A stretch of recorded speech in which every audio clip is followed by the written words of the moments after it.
మన కార్యదర్శి గారు మాట్లాడతారు. బాల సంస్కార కేంద్రం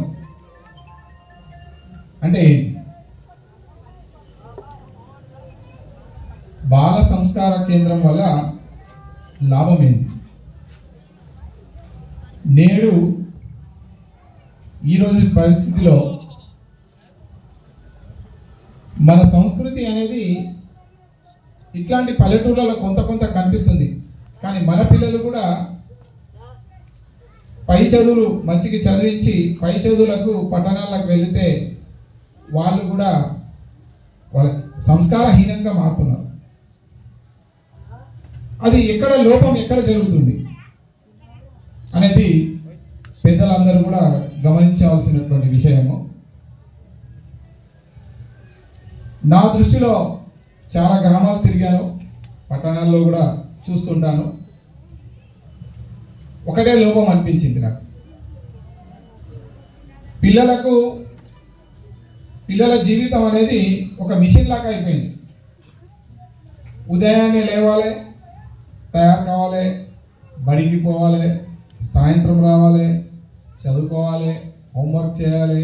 కొంచెం ఎదిగినటువంటి పిల్లలు ఉంటే చేన్కి పోవాలి, ఇంట్లో పని చూసుకోవాలి, ఏమైనా చిన్న బిజినెస్ ఉంటే బిజినెస్లో కూర్చోవాలి. అంతేనా అండి లైఫ్? మనం పిల్లల జీవితం బాగు చేస్తున్నామా చెడగొడుతున్నామా అనేది ఒక క్వశ్చన్ మార్క్.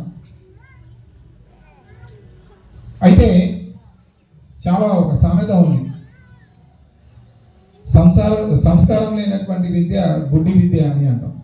చదువుతో పాటు సంస్కారం కూడా పిల్లలకు రావాలి. మరి సంస్కారం అంటే ఏంటి?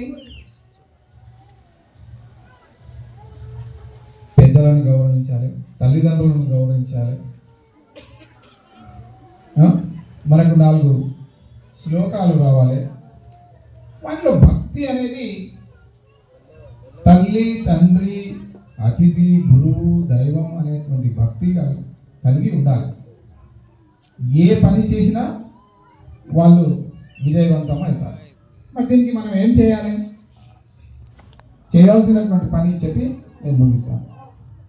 తల్లిదండ్రులు, స్పెషల్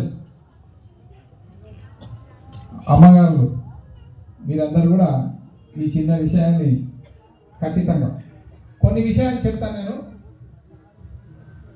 కొన్ని వేరే వాళ్ళు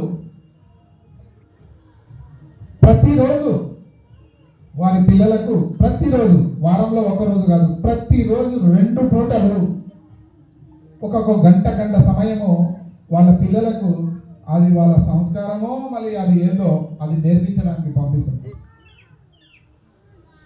అట్లీస్ట్ తక్కువ మనం వారానికి ఒక్క రోజైనా సరే, ఒక ఆదివారం అందరికి సెలవు ఉంటుంది, పిల్లలకు సెలవు ఉంటుంది. ఉదయాన్నే మన గ్రామంలో ఒక గుడి కేంద్రంగా చేసుకొని,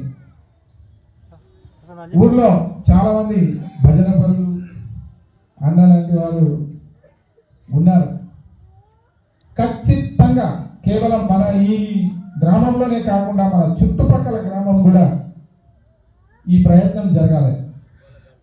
ప్రతి ఒక్క గుడి కేంద్రంగా ప్రతి ఆదివారం కానీ, మీ వీలును బట్టి శనివారం కానీ ఖచ్చితంగా వాళ్ళకు మన సంబంధించినటువంటి శ్లోకాలు కానీ, భగవద్గీత శ్లోకం కానీ, హనుమాన్ చాలీసా మరియు మంచి చెడు విషయం భౌతిక్ చెప్పే వాళ్ళు ఎవరైనా ఉంటే, వారానికి ఒకసారి ఎవరైనా వచ్చేటట్టు ఉంటే, భౌతిక్ అంటే మంచి అంశాలు, మంచి కథలు, మంచి కథలు, మరి అట్లాంటి 1 అవర్, ఒక గంట సేపు, ఉదయం 7 గంటల నుంచి 8 గంటలు. మళ్ళీ తర్వాత ఆదివారం ఉన్న మీ పనులకు మీరు పిల్లలను దొరకపోవచ్చు, లేకుంటే వాళ్ళు హోంవర్క్ చేసుకోవచ్చు. ఆ విధంగా చేస్తే ఈరోజు మన అన్నలు అందరూ కూడా ఇక్కడ భజన చేయడానికి ఇంకా వస్తారు, ఇంకా కూడా కొంతమంది వస్తారు, వాళ్ళు భజన చేస్తారు. రేపు భవిష్యత్తులో మన పిల్లలు భజన అంటే ఏంది, గణపతి శ్లోకం అంటే ఏంది, భగవద్గీత అంటే ఏంది అనేటువంటి పరిస్థితిలో ఉన్నారు. కానీ స్కూళ్ళలో ఈ చిన్నపిల్లలు మంచిగా ఉన్నారు. దీంట్లో 10th ఇంటర్ అమ్మాయిలు ఎవరైనా ఉన్నారా? అమ్మాయిలు కానీ అబ్బాయిలు కానీ వాళ్ళు ఇక్కడ వచ్చి కూర్చోడానికి కూడా వెనకాడుతున్నారు. బొట్టు పెట్టుకోమంటే చిన్న టిక్లు పెట్టుకోమని సార్ కనిపించానటువంటి స్కూల్కి వెళ్ళే పిల్లలు కూడా నిజంగా చెప్పాలంటే నేను ఒక ఉపాధ్యాయుని, గవర్నమెంట్ ఉపాధ్యాయుని, చేతులకు గాజులు కూడా ఒక కోటనే వేసుకొని రావాలేమో అంటే వాళ్ళు వెనకాడుతుంటారు. మనకు ప్రతి అంశం పైన ఒక శాస్త్రీయంగానే దానికి అర్థం ఉంది. పొద్దున్నే లేచి స్నానం చేసి మనము గంధంతో తిలకం పెట్టుకుంటే ఈ బ్రుటికల మధ్యలో మన శరీరంలో ఉన్నటువంటి నాడులన్నీ కూడా యాక్టివేట్ అవుతాయంట. మనం ఏం పని చేసినా చాలా చురుకుగా చేస్తాం. సో అన్ని విషయాలు నేను చెప్పడానికి కాదు, ఇక్కడ మనం ఖచ్చితంగా ఎవరైనా పెద్దవాళ్ళు గుడికాడ చెప్పేవాళ్ళు ఉంటే మేము ఒక నెల లోపల దానికి సంబంధించినటువంటి ఒక సిలబస్ కూడా తయారు చేస్తున్నాం, ఏం చెప్పాలి అనేది. అంత లోపల ప్రతి గుడి కేంద్రంలో, ప్రతి గ్రామంలో ఆదివారం కానీ మీ మీ అనుకూలాన్ని బట్టి ప్రతిరోజు అయితే చాలా సంతోషం, కనీసం వారానికి ఒకసారి పిల్లలకు ఎవరైనటువంటి ఒక వారం ఒక విశేషమైనటువంటి వ్యక్తి గురించి లేకుంటే వారు వచ్చి వాళ్ళకు చెప్పడం, అట్లా చేస్తే ఈ పిల్లలు భవిష్యత్తులో భక్తితో సంస్కారంతో వాళ్ళ జీవితము మెరుగుతారు. రెండో విషయం ఇంకోటి, మన పైన దాడులు అనేకమైనటువంటి జరుగుతున్నాయి, అయినా మనం పట్టించుకుంటాం లేదు. దానికి కారణం కూడా ఇది ఒకటి కావచ్చు. సో ఈ సందర్భంగా నేను మరొకసారి అన్న మీ అందరికీ కూడా, ఈ గ్రామ పెద్దలకు, ఈ ఆత్మీయ సమ్మేళనంలో వచ్చిన వారి పెద్దలందరికీ కూడా, తల్లిదండ్రులందరికీ కూడా విన్నవించేది ఒకటే, బాల సంస్కార కేంద్రం ప్రారంభించి మీ పిల్లలను పడుకుంటే, ఆదివారం అని పడుకుంటే కూడా వాళ్ళకి నిద్ర లేపి అక్కడ పంపించండి.